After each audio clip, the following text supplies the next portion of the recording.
Hello, it's Friday morning, and I am here with the wonderful and great and brilliant Joti Brar, and we got lots to talk about. Let's talk.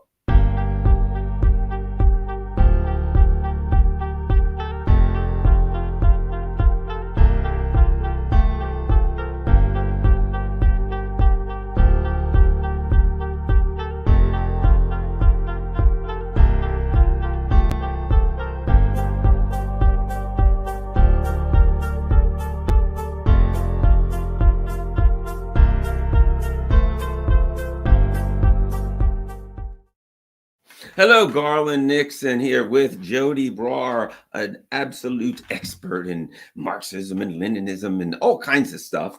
But we got a lot to talk about today, and we're going to start with this. We're starting with the issue of what we would consider in the United States constitutional rights, but the basic rights of human beings, the basic rights of people to free speech, to discuss things that they feel are important.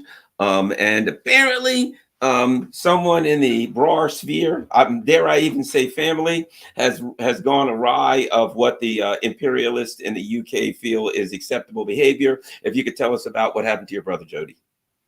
Sure. Well, it was not only my brother, but my brother Okay. definitely has been specifically targeted, because I talked to you last time I was with you, I think maybe 3 weeks ago, about the fact that 4 of our party comrades, one of whom was my brother, back in November, were arrested because they were standing at a stall with lots of books on it, and one of the books on it was this book, and it's a book about Zionism. And they said that this symbol, which is not there by accident, it's there because it explains a connection between Nazism and Zionism, and the connection is both ideological and historical, right? So there's a reason that symbol is there. But we were told that having that symbol on the front of our pamphlet, which, by the way, this pamphlet was published in, let me just look at the day in it, just so I don't get it wrong, 2015. Okay, so it's not a new pamphlet, and the police have seen it on demos, every few months since then. Several times police have taken copies of it before, so they're well aware of this book, right? But we were targeted and told it was potentially an incitement to racial hatred. So what you see is that there's been a political decision that's trying to tarnish the massive and growing Palestine solidarity movement in Britain as anti-Semitic. And to say, and this has been an ongoing campaign, we know across the imperialist world, to say all activity that is about Palestine solidarity is inherently anti-Semitic. Opposing Israel is inherently anti-Semitic. Opposing Zionism is inherently anti-Semitic. Of course, we would contend that quite the reverse is true, and that's part of the job of this little book here, is to explain how Zionism is itself an anti-Semitic ideology, right, and a racist ideology, and all the rest of it. So that's our point. The police arrested 4 of our people. That was back in November, and it was, like I said, under the incitement to racial hatred was the offence that they used to arrest them. And they kept them in cells in isolation for 24 hours. They raided their houses in the middle of the night. It was all very heavy-handed, but mainly it was so that they could report in the papers that 4 people, they didn't say who, they didn't mention our party's name, 4 people have been arrested on charges of inciting racial hatred. So that's part of the narrative that they can then publish in the papers, and it's part of how they report the demonstrations, which they don't talk about the demands of the demonstrators. They don't talk about how many they are. They don't talk about how wide a spectrum of people are there, actually. They talk about the policing. They talk about some scuffles the police have with some far-right people who turn up to oppose the demonstration. And these are a tiny number compared to the numbers who've come to support Palestine, right? So the reporting is very, very skewed, and it's all about creating a narrative that suits what the politicians have been ordered to deliver. So huge pressure coming from the politicians to the police to make arrests to feed this narrative. So there was another big Palestine solidarity demonstration a couple of weeks ago in London. I think it was 13th of January, and my brother was there. Now, he had bail conditions that said he's not allowed to hand out any kind of literature, and he's not allowed to deviate from the main route of marches, whatever that means. And the other one was, laughably, he's not allowed to carry swastikas. Make of that what you will, okay? But anyway, but he was at the demonstration with our party comrades. We had a stall. It was a big demonstration, and we were leafleting. We were giving out the same leaflet we've been giving out ever since the 7th of October. And I don't have a copy of it with me, I'm afraid. It's nice. It's got a colour Palestinian flag on the front with a victory symbol to make the V shape of the flag, right? Somebody's hand doing that, and it makes the V in the Palestinian flag. And it says victory to the Palestinian people in their, let me just make sure I get it right. Victory to the Palestinian people in their just war for liberation, right? So this is not a new demand for us. The very first leaflet we wrote for our party when it was founded 20 years ago, Garland, said victory to the Iraqi resistance, right? We contend that any people under occupation, any people that's fighting against a colonial power for its national liberation is on the right side of history and should be supported, and particularly has to be supported by the working class in the imperialist country that is oppressing and occupying them. And of course, as we know, one of the reasons the Palestine Solidarity Movement is so big in Britain is because a lot of British workers understand that Britain has a historical responsibility for the situation and a present day complicity in the horrific genocide that's happening right now. So Britain is very much part of what is going on in Israel or Palestine, depending on how you term it or look at it. Britain is responsible for founding Israel. Britain is responsible today for arming, supporting Israeli genocide. And all of the major media, all of the mainstream politicians are all united in this because it's a British imperialist endeavour. So we were giving out this leaflet, or our party comrades were giving out this leaflet. I wasn't there. And my brother was there, and he was addressing the crowds as they went past. And quite a few of them were recognising him because of when he was arrested a couple of months earlier. And the video of that arrest actually went quite viral, and particularly it went viral amongst, a certain section of people who were involved in Palestine solidarity work. So a lot of the people who went past were recognizing him, and he was talking to them, and he was saying to them, look, legally, I'm not allowed to touch any books or any pamphlets here today or any leaflets here today, but there's good information over there if you want it. And, this is why we're here. And, he was talking about things like, for example, our slogan, from the river to the sea, that's been branded as hate speech. And we say, no, this is a call for freedom. But nothing to do with hating anybody. It's to do with supporting the right of the Palestinian people to be free in their land, right? An end to an ethno-supremacist state in the territory from the river to the sea, the territory of historic Palestine, and for people who live there to live as equals in a real, democratic society, and not an ethno-supremacist state based on a crazed supremacist racist ideology and run in an apartheid way. And, of course, no to genocide, right? That's not really a very shocking demand, is it? But the police had clearly been given orders to build another narrative, which is that support for Palestine resistance is support for terrorism. Hamas, who is one of the Palestinian resistance organizations, not the only one, just the only one that our mainstream media talk about, not the only one. We support Palestinian resistance as a whole. We don't single out this or that, but we say, the Palestinians chose their leadership. We don't have the right to choose it for them, and over the years, they've had different leaderships in charge. It used to be that the dominant force in Gaza was the PFLP, which is a Marxist-Leninist party, also banned in Britain, right? So these organizations are classed as terrorist, and under the terrorism law, 3 of our comrades who were leafleting were picked up at the demonstration and taken by the police. Now, the police waited, interestingly, they waited until all of the demonstrators had passed and our people were packing up their stall and putting their things away, and then 50 of them came round. Huge load, but they waited until there was no crowd to see them and no one to defend us. That if 50 of them came down, my brother just quietly walked away as he saw them coming, because he didn't want to get caught up a second time while he's still on bail, not particularly. And he hadn't been doing anything, right? So he just walked away. They picked up 3 people, took them overnight, again, raided their houses, but this time even more heavy-handedly because they raided them under anti-terror laws, which meant that they turned up in big squads, armed, clearing everybody out the house to make it safe, as if they were coming into bomb factories or something. And then what they ended up taking away was printers. It's like they're doing some amazing sleuthing job of tracking down where the leaflet was printed, because the leaflet is support for terrorism, right? Well, because you couldn't possibly go to the local store and buy another printer. That's a very, you'd have to go back to ancient China where they invented printing, and if you don't have a time machine, a printer's out. Boy, they thwarted the evil people who were printing things by taking the only printers that could possibly be available to them. The funny thing is, Garland, I think they thought they were doing some kind of real kind of Sherlock Holmes act by working out the digital signature of where the leaflets had been printed. All the printers they took were black and white, and the leaflets in color.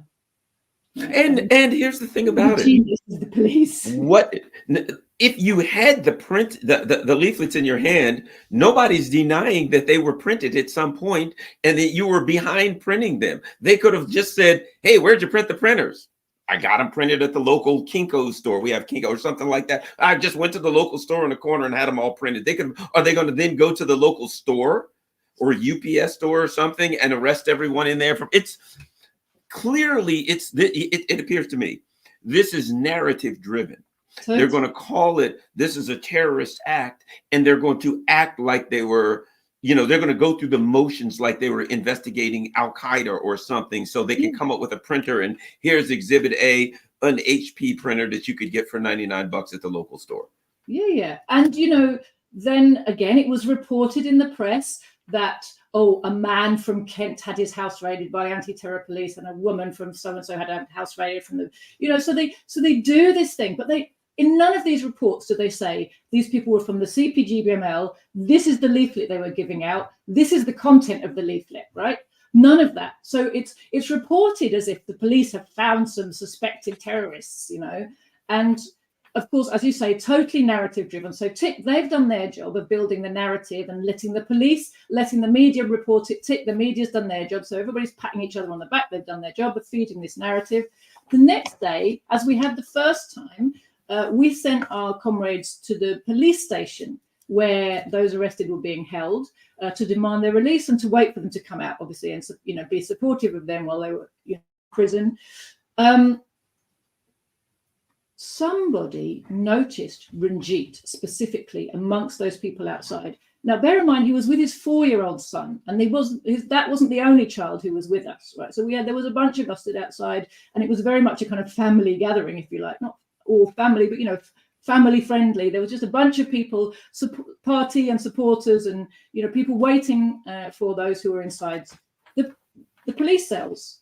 And suddenly, but again, about 10 policemen and women came rushing down the steps of the police station, surrounded Ranjit, grabbed him really violently, as if he was about to do something horrific. He was just stood there with his little boy, right? As if he was about to do something horrific. Cuffed him, but with that stuff they do that's really kind of quite painful, very violently. We're sort of manhandling him in a way where you could see he was kind of in distress. They were yanking him around and kind of marched him off, and they wouldn't even let him stop and check that his 5-year-old was with somebody and not about to run into the street, right? Wow. So it was utterly ridiculous. Again, then they took Ranjit in, held him for more than 24 hours while they were holding him, or held him for 24 hours, something like that. While they were holding him, again, massive second raid on his house, right? And they took his printer because there wasn't much else to take. And this whole thing was 100% media narrative, politically driven, had nothing to do with any crimes. What they said was the wording in your leaflet is support for terrorism, support for Hamas. What we realized afterwards was there were spotters from a Zionist, it's like a website. It looks like a little innocuous blog, Harry's Place it's called. But they're very, very active in targeting the Palestine Solidarity Movement. They were on that demonstration. They made repeated posts to the police, atting the Met Police Twitter, right? On Twitter, would you believe, saying, look at this leaflet, it's an offence against the Terrorism Act, look at this wording, that. And then they pictures, and literally the people they took pictures of were the people the police came and arrested. So it was like a set of instructions from these Zionist freelancers to the police. This is the charge. These are the people. They even put up a map of where our people were stood. This is where they are. It was a whole set of instructions that the Met Police then obediently followed. And you've got to ask yourself, who do the police work for? Right? Why are the spotters from what is ostensibly just a blog, why are they issuing orders that the police immediately send 50 people to follow and then raiding 4 people's houses with squads of armed? I mean, how much did all of that cost, right? And when Ranjit was interviewed, the only thing they could really focus on to justify their charge of you support Hamas, because we don't mention Hamas in our literature, we talk about Palestinian resistance and their right to it. The only thing they could come up with was that the fact that we referred to October 7th as the Al-Aqsa flood battle. And they said, that's the same language Hamas uses. That's the language that everybody in the Middle East uses to describe the operation that was launched on the 7th of October by the Palestinian resistance. Well, how about this? If you'd have just used the term Al-Aqsa flood, that's the language that Hamas uses. If you'd have just said the Al-Aqsa flood, nothing more. If you'd have just had a leaflet that had no other words, it was completely blank, and it had Al-Aqsa flood, nothing else. Couldn't you argue that that's the language that Hamas uses because they say Al-Aqsa flood? If you say, I don't know, rain, well, at some point, you know what I mean? The idea that it's the language that they use is pretty much absurd. Because you have to show that that language does something or means something. It's kind of that same narrative wherein if Vladimir Putin says it's Tuesday and you say it's Tuesday, they say, oh, you're using Kremlin propaganda because it is Tuesday, true, but Putin said it's Tuesday and you said it's Tuesday. It's that absurd narrative-driven thingy they do when they actually have no evidence of wrongdoing, but the actual wrongdoing is a crime against an imperialist narrative. That's really really what it is. It's a crime against an imperialist narrative. Well, I think actually, Garland, there's more to it than that. The narrative they're trying to build is at a moment when they're feeling very nervous. Simultaneously in the same weekend, there was it was another weekend of huge demonstrations all over the world, but particularly big in the imperialist heartlands, in Germany, in Britain, in the USA, right? In places where people feel very much that their rulers are complicit with this horrible crime. At the same time as those demonstrations, the ICJ case had just been heard, the case in the International Court of Justice that South Africa brought, bringing charges of genocide against Israel and asking for the UN to take an action to stop Israel committing genocide, right? That was happening at the same weekend. And Britain and the US had just bombed Yemen. So I think they were getting very nervous, actually, about the situation, about the mood of the people, about the way that they were losing control of the narrative and trying to somehow regain control of the narrative. And I also think that the messages that we have always taken, Garland, as I said, about victory to the resistance, about the right of people to defend themselves against imperialist aggression, are starting to have a much wider audience. There's much more receptivity to our message. And I think that's one of the reasons we're being targeted, because there's a real fear that people might start listening to this message in a way that they could let us say anything we wanted before because no one was really listening to us. But now there's a big movement that's actually might be prepared to engage with our message. I think that makes us specifically a target. We've got something to say. We've got knowledge that's powerful, actually, if it's connected with all of those people who want to be in support of Palestine. I think you're right. We have a group, and you probably heard of them. It's in America. It's small. It's called the African People's Socialist Party, and it's they come from poor Black communities, and they do things like raise funds to build a recreation center in a poor Black community. They have a program where when people get out of jail, they train them for jobs. Things on the street that they do every day. And of course, they're a socialist group. Of course, they are anti-imperialist, etc. They run people for office. They don't get much, 1.7, 1.8% or whatever of the vote, but they are active, right? And the FBI came after them and raided them, and again claimed that they were, puppets for the Kremlin, that kind of stuff, right? And everybody said, well, they're a very small group, and they're working in poor neighborhoods. What the heck are you doing? I think that it gets to what you said. There's a fear that they're being outed. There's a fear because all of the people in the imperialist countries, or most of the people in the imperialist countries in the US and UK, are starting to say, what's going on here? You're not acting in our best, or acting on our behalf. And they see the people with the revolutionary voice at the forefront saying, hey, we've been trying to tell you all along, this is where this operation is going. This is how things end up. They see the tremendous fear that says people are going to start listening to those who say, we've been telling you all along, and can explain what's happening, and can explain why it's happening, and can connect it to the economic downfall of the imperialist nations. Anyway, your thoughts? Yeah, for sure. I mean, there's simultaneously, there are attacks on workers at home going on here, Garland, and I'm sure you're seeing the same sort of thing in the States. But, ever since the miners were beaten here, the huge one-year-long miners' strike happened 1984 to 85. And it was beaten by the combined forces of the state, really, but included not just the Tory government and the judiciary and the police force and all the rest of it, but it also included the Trade Union Congress and the Labour Party. They all helped to defeat the miners.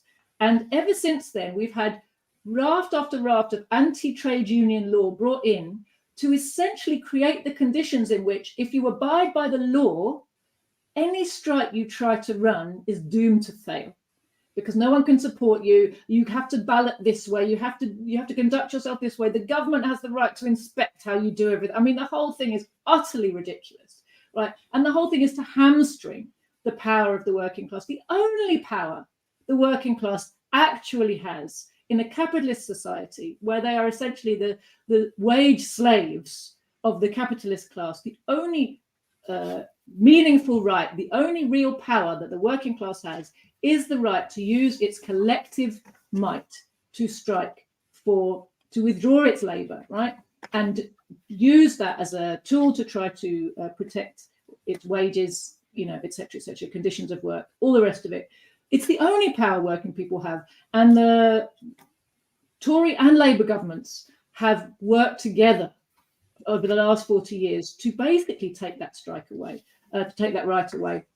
Now we've got the most recent piece of anti-worker legislation just came into effect. It's called the Minimum Service Levels Bill or something like that Act. And what that does, it's a direct response to the wave of strikes we just saw in the last year, which many of them were in transport and public services, schools, hospitals, fire stations, railway stations, so they were transport workers especially, nurses and doctors, teachers. And these strikes had the potential to become successful. They were sold out by their own leaderships, but they definitely scared the ruling class because they had the sympathy of the vast majority of ordinary people. People understood why they're striking. They're striking because over the last 30 years, they've basically, watched their wages go, like that in real terms. Doctors are still on strike at the moment. They're saying, well, our real terms wages are like 30% below where they were like 10 years ago. We actually can't properly sustain ourselves and do our jobs, with pay at this level. And that's the same for teachers. It's the same for nurses. It's the same, for railway workers, the same for a lot of people in Britain. So they brought in this act, and the trade union movement has responded not by organising a huge campaign, a meaningful, like mobilising people to actually oppose it and, you know, take action that would force the government to retreat. What they've done is pick a dispute from 40 years ago that was also about trade union rights, but which was won not by a strike, but because the act was reversed when Tony Blair came into office after 12 years of a campaign that didn't get anywhere. And the campaign was to allow the right to unionize for whom? For the spy staff at GCHQ in Cheltenham. So the TUC has picked this as their flagship, remember our great history of victories, but the victory wasn't won by the trade union movement, it was won by a Labour government. So the message is really clear. The message of the TUC is vote Labour, get Keir Starmer in, and he'll repeal this law for us. There's no way Keir Starmer is repealing this law. Absolutely no way. And the march that the TUC bods are going to have in Cheltenham, which is a really affluent place, by the way. They're having this march in Cheltenham because that's where GCHQ is, right, to commemorate this great moment in working class history. I mean, you couldn't make it up. It's such a joke. Is happening tomorrow, and no one will be there. Most working class people won't know about it. There will be some officials from some trade unions there who will all pat each other on the back and say, tick, job done, right? We did our job. We've launched a campaign to defend workers' rights. Meanwhile, the legislation ramps up. The workers' rights are going down the toilet, pay and conditions are going down and down. So you can see why it is that, you know, the state, on the one hand, it does everything it can to control people. On the other hand, it's very nervous because they're increasingly angry. Let me ask you this, Mike, curious. I've been reading about, you know, okay, people are upset with the Tories, etc. They look like they're going to, the next election, they'll lose in a blowout and Labor will win. And, you know, to me, it's six and as they say, six in one hand, half a dozen in the other, right? What are your thoughts on the state of British politics wherein, I mean, I'm looking at it, I'm like, why would anybody even bother to go to the polls and vote to replace whatever clown the Tories are going to have with Keir Starmer? He's really going to take things in a different direction. Your thoughts on the state of British politics? Again, we got Biden and Trump, and Biden's so bad, Trump looks less dangerous than Biden, which it's not hard to look less dangerous than Biden. But anyway, your thoughts on the state of the imperial kind of logjam in politics, where you've got a couple of different parties that are trying to convince the voters that they're somehow different from each other? You know, it's a really good question. And my perspective is a bit different. I don't see this. What you guys refer to having the uniparty, don't you? Right. Over there, the Republicans and Democrats, you can't distinguish between them. It's the uniparty. They are the establishment, and between them, they make sure that the capitalist rule is firmly in place, and the agenda stays the same no matter who you vote for. Well, the truth is, Garland, we have that here too, and it's not new. The truth is that the very first Labour government in 1924 wanted to prove, and they actually said this, the leader, Ramsay MacDonald, actually said he wanted to prove to the imperialists that the empire was safe in our hands, right? They were suppressing Indians. They were gassing the Kurds in Iraq. I think they were bombing Iraq. They did all kinds of, they only had a government for about 8 months, the first one. They committed a whole bunch of colonial crimes in order to prove their worthiness to be allowed to be the main party of opposition, because basically they were in the process of displacing the Liberals as the main party of British opposition.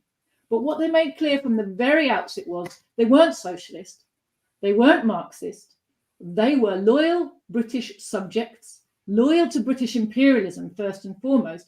And there's a lot of historical reasons for that. They represent actually the section of the British working class, what Lenin called the Labour aristocracy, right? The section which benefits from crumbs from the imperialist table, and therefore, because it has better pay and conditions and living standards than the mass of the working class, it considers itself superior to them. It identifies it's the source of its privilege as the system. It's very, very loyal to the system.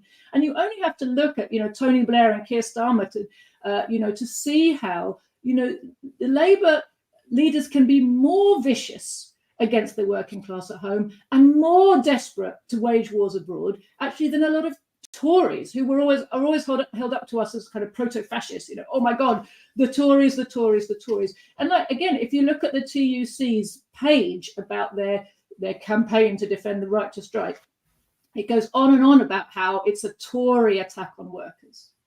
They never point out that in all the years of Labour government, Tony Blair and then Gordon Brown, it was like, how many years was that? 12 years or something. They never did anything to overturn any of the anti-trade union laws that had been passed. Instead, they did lots and lots of more anti-worker things, right?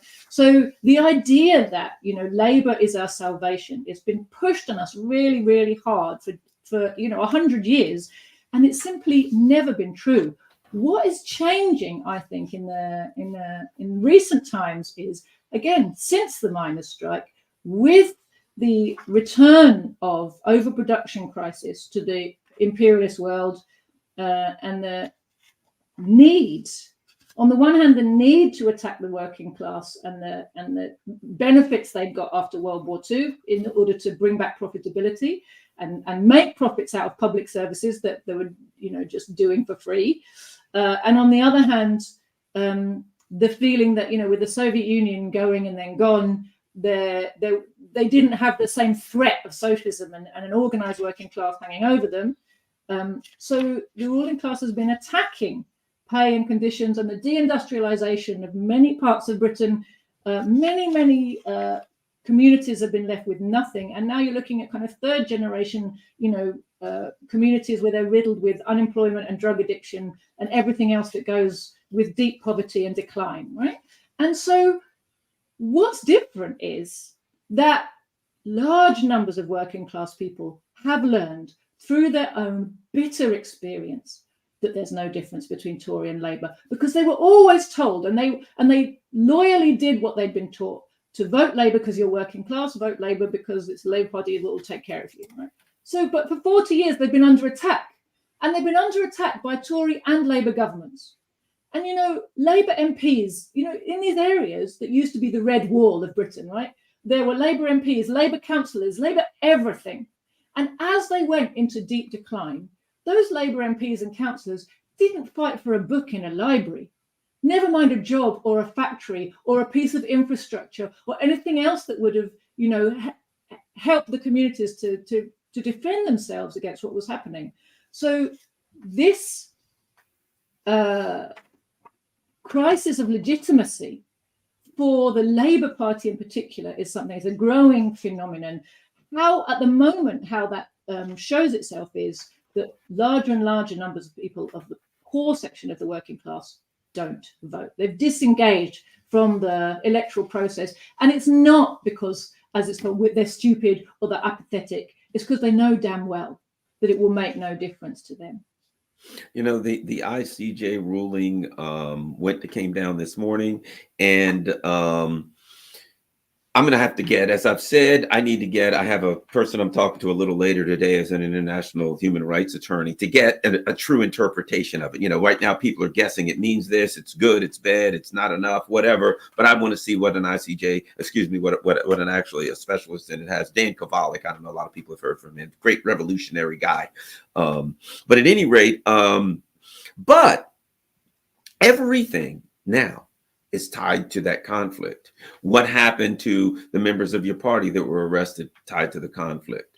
The UK joining in with the US imperialists to bomb Yemen. The defense at all cost of this project. When the people of both, it's clear the majority of the people of most countries are in opposition to this. A Democratic Party here, 75, 80% of the party now want a ceasefire. Your thoughts on the importance? Why is it that this particular conflict that's supporting this, Israel's actions are so important that the imperialists, the US and UK imperialists are risking everything? They're risking their countries falling apart. They're risking their parties they are falling apart. Why is it so important to them to maintain support for this project in defiance of their constituents and risking really everything at home. You know, we've talked about this before, that, you know, Israel is not about Jewish people. Israel is about the control of the resources of the Middle East. And of course, the primary resource of the Middle East that people are really interested in, or monopoly capitalists are really interested in, is oil. Oil is still the fundamental primary commodity in the world market. It has been for more than 100 years now. And controlling oil, not only making sure that you have access as an imperialist power to as limitless oil for as cheap as possible to fuel your industry and your war machines, but being able to deprive, to cut off oil to your rivals, to your opponents, to anybody you want to punish. So the geopolitical, the strategic importance for the imperialist powers of controlling the flows of oil and being able to loot oil at rock bottom prices and not have to pay kind of market, you know, dollars per barrel for it. This is a primary, you know, goal of the imperialists if they want to maintain their dominant position in the world. And so that's why Israel was put where it was put, and the Palestinians had the bad luck to be underneath that place, right? So they have suffered particularly, but the Palestinian cause is not just about Palestinians, if you see what I mean. You know, for many people, they see it as a kind of, oh, it's nasty what's being done to Palestinian people. And it is truly horrific because, of course, the founding ideology of Israel, Zionism, is a supremacist, racist ideology. And it built into it is the concept of ethnic cleansing. Everybody else is a non-human. Only the Jews are real people. Everybody else is a non-person, and they're just in the way. They have to be got rid of. And, you know, let's start quoting bits of the Old Testament, recalling the Amalek and whatever. I mean, you know, if you saw it, you'd think it was a spoof. You know, some of the things that Israeli politicians today say as just part of everyday speech. But, you know, this was to have an overt polity that speaks this way was the logical conclusion of the founding of Israel. Israel was founded in genocide. It was always a genocidal mission, right? The Palestinians are in the way. We just got to clear them out. You know, it was bad luck for them that they founded it at a time where colonized peoples were no longer prepared to put up with the way that the colonizers treat them, and just, you know, the Palestinians couldn't be shunted into other Arab territories and just become, you know, Syrians and Iraqis and Egyptians and, you know, Jordanians and whatever. They were like, no, we're Palestinians and we have a right to be in Palestine. And Israel has never been able to find a solution to that, because there is no solution to that under Zionism. Zionism says this territory is ours, you're in the way, bugger off, right? It hasn't worked. But the thing is, it's a long ongoing cry. So to answer your question, why is it so important? Why do they give up so much? Because losing the Middle East is like, it's like being absolutely, it's like hitting the iceberg if you're in the Titanic, right? It's such a blow to imperialism from which I don't think imperialism would really recover, right? And US imperialism now is the chief imperialist power. The others are all hanging on the coattails. The whole system, you know, would be behold and sinking fast if they lost their ability to control the resources of the Middle East. So it's a life and death struggle for them. It's not a small thing. The problem is they have been building the conditions for their destruction over the last century. And ultimately, it's not surprising that those conditions have come to fruition. The resistance forces have been growing. They've been learning. They've been mastering the use of media and all kinds of other weapons, legal weapons, as well as the use of an organization of force armed resistance and building up the forces necessary to face down imperialism in the region. And what we're noticing now is there's a tipping point come. And a lot of us didn't necessarily notice it happen. But now you take a step back and look at all the various forces. You look at how steeled the Yemenis have become over nearly 10 years of fighting a proxy war. Again, they've been fighting British and American imperialism, but through the proxy of Saudi Arabia and the UAE that made it unclear to a lot of people who was really, whose war was it really, you know? And the resistance forces in South Lebanon, the Hezbollah, the resistance forces all across Iraq, the Syrian Arab Army. These are all now forces, and of course Iran, which you can't forget. But Iran is definitely the strongest part of the axis of resistance in the Middle East. Of course it is. It's a state with state power and state capabilities. But it's not the owner of the axis of resistance. The others are not its proxy forces. They are allies in a common struggle. And they have understood that it's a common struggle. And because of that, they coordinate with each other and help each other. But I'm sure there are other forces around the world that have also helped the people in this region learn the art of underground warfare. For example, how to build really good tunnels, how to make weapons when you don't have electricity and you don't have modern factories. And, there are many resistance movements around the world which have experience of this, which have, let's not forget, the Koreans and the Vietnamese both fought using tunnel warfare in similar conditions of low technology. They lost huge numbers of people, but they beat US imperialism even in its heyday. When it comes to asymmetrical warfare, the key is the people. And this is something the Palestinians have. And the mass of increasingly Palestine and now Yemen are uniting the region around them in terms of the masses. And this is a power that the imperialists ultimately will not be able to defeat. I believe, if we could comment, got a few minutes left, on the conflict in Ukraine. One of the things that they, you'll see in the newspapers of here and in Britain, the Russians' imperialist invasion. And I'm like, we got 850 bases and they're the imperialist, right?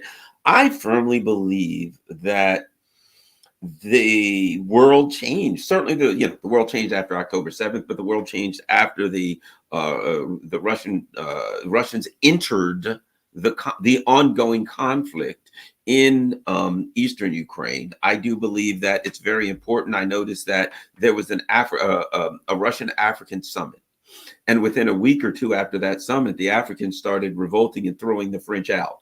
I think that there was something about a match that was lit then, that spread, that a fire was started. Your thoughts on the people who are arguing, oh, the Russians are imperialists and they're doing imperialist things, versus my position that I believe that it's anti-imperialism. I believe, let me add this. Now President Putin's supposed to be going to North Korea. I just read today that I think now there's a Chinese delegation in North Korea. They're bringing North Korea back into the fold. They're recognizing that, the imperialist attack on North Korea that some of them went along with in the UN and things like that, that was an error. Anyway, your thoughts? Ukraine, North Korea, China. All those things, all the things.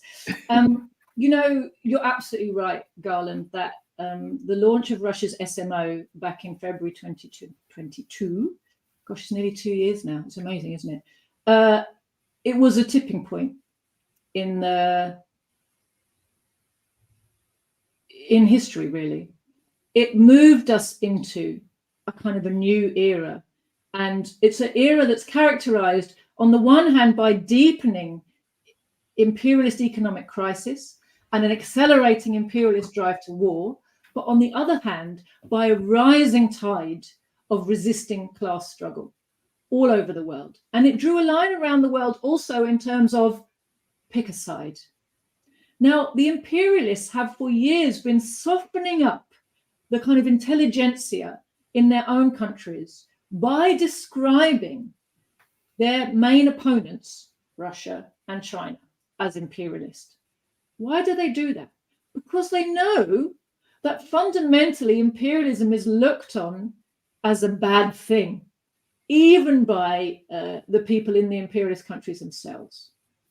They don't like the colonial history of direct occupation of lands. They realized that was wrong and bad and unjust. Why do they realize it was wrong and bad and unjust? Actually, they realized that because of the Soviet Union, because the October Revolution unleashed the consciousness of national liberation onto the world and really made it no longer possible for anyone to justify overtly the way the Zionists try to now, and everyone goes, what, and is horrified.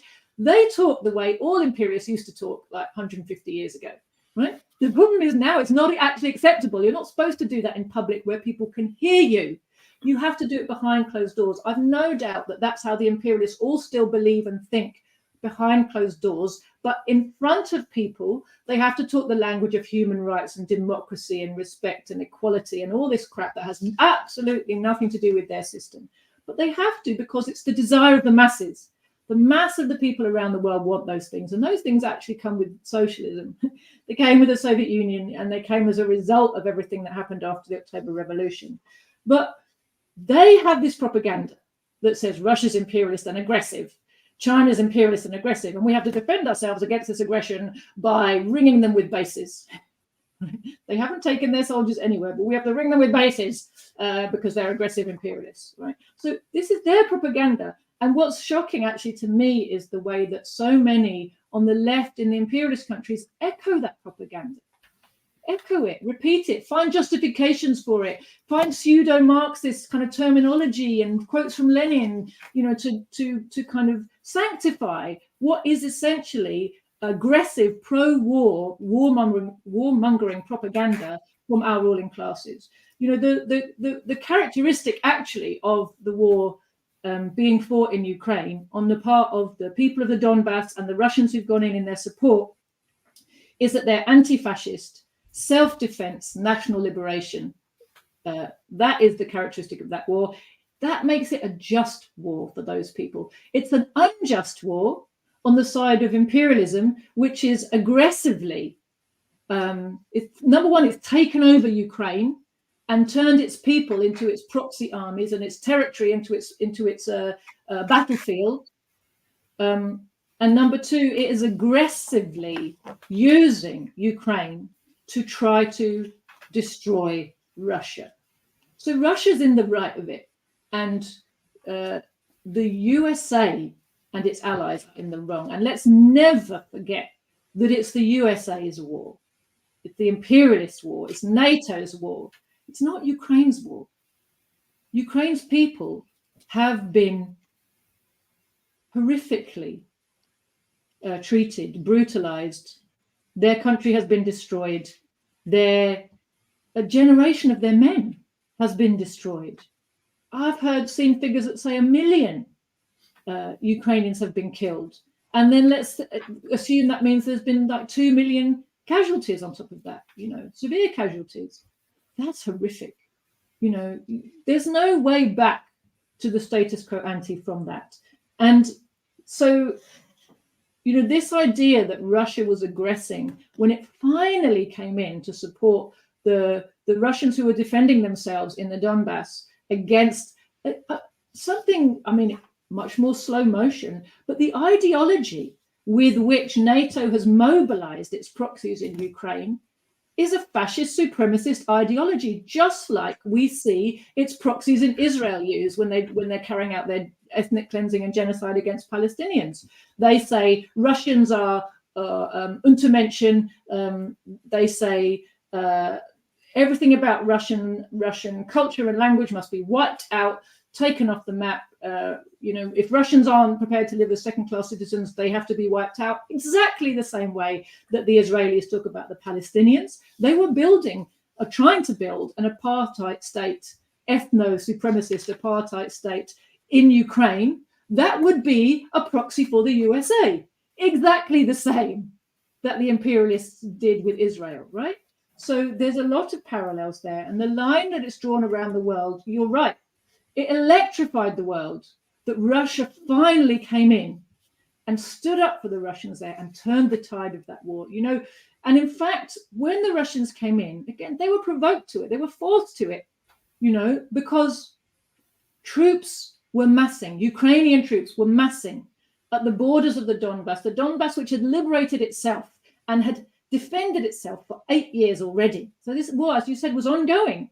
It had been being fought for 8 years, ever since the coup replaced the last elected government of Ukraine with an imposed, you know, fascist regime that was basically put in place by NATO, and they called that the Maidan Revolution or whatever they called it. But it's basically a fascist coup enacted by the USA to put its proxies in power.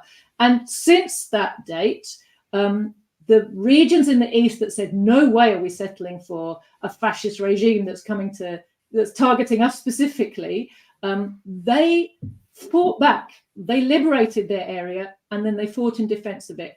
And they had beaten the Ukrainian army several times. And they got all their equipment from the Ukrainian army, actually, as far as I've understood.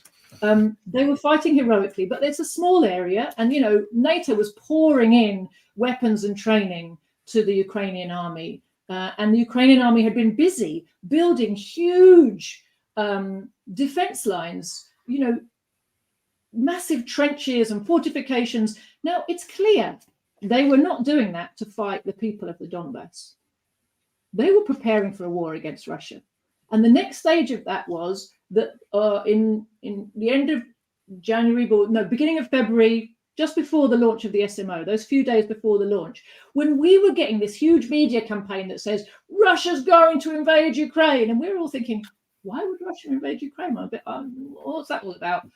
What was actually happening was Ukrainian troops were massing at the border of Donbass, about to launch a big offensive and try and do a full invasion. And that was when Russia finally realized all the promises the West has made about peace are worth nothing, and they've only been using the peace process as an excuse, as buying time to build up their forces in order to be more effective in a war. And the war is actually not just aimed against its own people in the east, it's aimed against us. And that was when Russia acted. But by acting and by withstanding NATO, withstanding Western economic sanctions, withstanding NATO's military pressure, what that did was truly electrify the oppressed of the world, who have been struggling away in their separate spheres for so many years. The uprising you talked about in Sahel did not come out of nowhere. That's an ongoing struggle of the people for decades, but it acquired a new vitality and confidence off the back of what was happening. What they were seeing was happening to the Western powers, because in the process of fighting their war against Russia in Ukraine, one of the things the West has done to itself is expose its weaknesses. Yes, I certainly agree with you. And I think that the reality is that it's exposed its weaknesses ideologically, in its ability to control the narrative and to create a viable narrative. The narratives have become so absurd now that people are, kind of like laughing at it, not really laughing because it's dangerous, but you get my point, discounting the narratives. And militarily, let me say this, the last thing. One thing, there's so many things in common with these two conflicts, the Ukraine conflict and the one in the Middle East. One being, it's obvious that the Russians knew for a long time that this was coming, and they had been preparing a lot of things, either knowing it was coming or in case it was coming, right? It is also apparent that the resistance has, whether they knew it was coming or not, has been preparing themselves. When you look at Yemen had no, little weapons, little defense, and now they have, they've been able to, and this is an interesting thing. Well, okay, let me put it to you like this. The U.S. empire's huge, as they say, blue water navy, right? And that is to control the worldwide choke points, international commerce on the seas, right? And of course, two of the most important, there are a number of choke points we could talk about, but two critical ones are the Bab el-Mandab Strait and Straits of Hormuz. And the weakest power, theoretically, in the weakest, I guess, state power in the Middle East, and one of the weakest state powers in the world, has proven that because of their geographic location, that they can thwart the machinations of a gigantic all world encompassing empire. How important is what Yemen is doing in demonstrating that people who appear not to have a power and not to have much power can use a little bit of military power they're on the air more, public relations power, they're being interviewed, and of course their geographic location. They can use the things they have to thwart this gigantic nuclear empire. And that'll be the last question. I think it's hugely important, Garland, and I think it's electrified the region and much of the world. You know, many people who weren't paying attention to Yemen, even Palestinians, have admitted we weren't paying attention to Yemen. We didn't understand they were in the same struggle as us. But the Yemenis have made it clear that they understood they were in the same struggle as the Palestinians. They understood that the enemy is US imperialism, and in the region, US imperialism's number one proxy is Israel. They understood that Zionism and US imperialism are the major enemies of all the struggling peoples. Hey, beautiful hat. Of all the struggling peoples of the Middle East. And by doing that, they've taught such an important lesson in anti-imperialism. You know, they might do it in the language of religion, but they are teaching the best communists around the world, the best freedom fighters around the world, the lessons of anti-imperialist solidarity. Absolutely, as you say, you know, it's not, if you can organize the people with determination, you can win.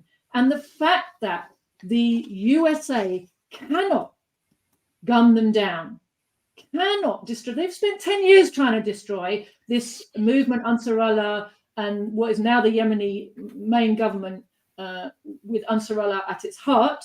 They've spent 10 years trying to destroy the Yemeni quest for independence and sovereignty. And all they've done, I mean, they've massacred huge numbers of Yemenis, particularly by cholera and starvation. I mean, if we think the genocide we're looking at in Gaza right now is horrific because we're seeing it in real time in front of our eyes, nobody was looking when a genocide on a far larger scale was being conducted against Yemen. Yemen bore it all.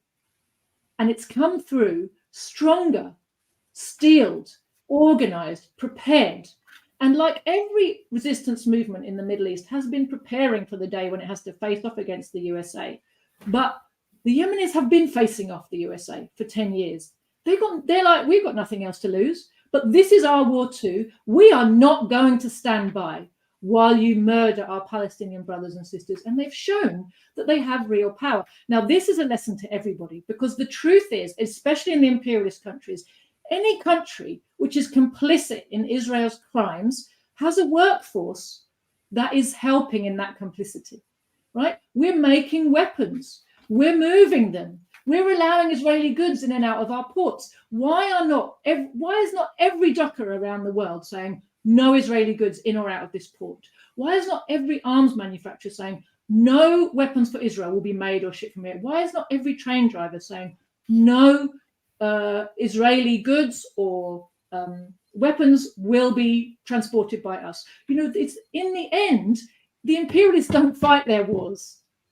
We fight them. The working class fights them. Yemen is reminding us that we ultimately have the say over what happens in the world if we learn how to organize ourselves to use it.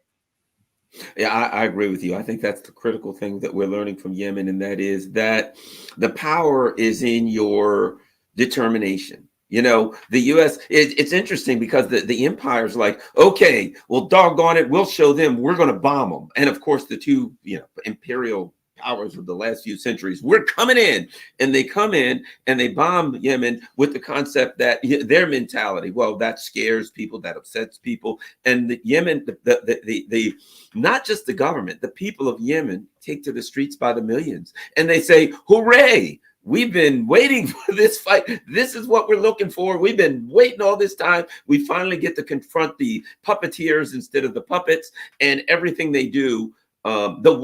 Again, the worst thing, the most horrible fear for the imperialist is an example. An example of China, a country that doesn't do what they say you have to do to be economically successful. There's economic success. The example of the people that say, we're not afraid of your planes and bombs. You can bomb us and attack us all you want to. We're going to fight back anyway. The revolutionary that fights back because that's who they are and that's not what they do, rather than says we can be afraid or intimidated. And I think the Russians who said, get off our border or we'll fight you. The people of Yemen who say, stop committing a genocide or we'll fight you, that don't say we're afraid of the outcome, but that just say, hey, look, we're going to stand up against this and fight. I think that's a horrifying example for the imperialists, because if everyone starts to do that, then they get overwhelmed. And the worst case scenario is if their own citizens, who they no longer have any connection to whatsoever, look at that exterior example and say, well, my gosh, we're not happy with these same people. Maybe we can, as you said, stop transporting, do some kind of a strike or something, Joti. Absolutely. And the fact is that the one thing that workers need to make their power count is organization. And against the power of big capital, they pay for a whole state machinery that's very repressive, but ultimately we have the numbers. But our numbers only count if we're organized. The Yemeni people, they've got so little, in terms of the resources available to them after 10 years of war and everything they've taken, and how this country's been really bombed, into the ground. But they have organized themselves through that time. They are able to make their numbers count, to make their power count. And that's a lesson that our rulers have understood better than we have. We as workers have allowed our organizations to be destroyed by ruling class co-optation, infiltration, suppression, various means they've used in different parts of the world, different types of organizations, but they have effectively been destroyed. And the key for victorious resistance against the power of capital is reorganizing ourselves. Joti Brar, where can people find all of your information? Where can they find further and follow you and things of that nature? So down here's my URL, thecommunists.org. I'm the editor of that website. If you just look for me personally, I'm Joti Brar on Telegram, and my party is The Communists on Telegram, and you can find everything from there. We also have a YouTube channel called Proletarian TV. Wonderful. Thank you very much. And thanks, everyone. Got to run, but make sure that you follow Joti and support her. Also, we'll be hopefully back any Friday that she can be here. We'll have her on. It's always open for her Friday mornings at 9 a.m. And of course, share this on all your social media platforms. I have been thrown off of Twitter it's interesting. The first time I was thrown off Twitter, it was because I made I made a comment on a thread from Antony Blinken. And I said that something about he wanted to kill Palestinians. That was what I said, that he personally would strangle them with his bare hands if he could get away with it. Isn't it interesting? That's the first time I got thrown off of Twitter. How prophetic. All right. Thanks a lot, Joti Brar. Thanks a lot, everyone. Don't forget all your social media platforms, especially Twitter, X, whatever it is. Since I'm not on there, I'm going to count on you to make sure that you guys get this out. Thanks a lot, everybody. I'm out.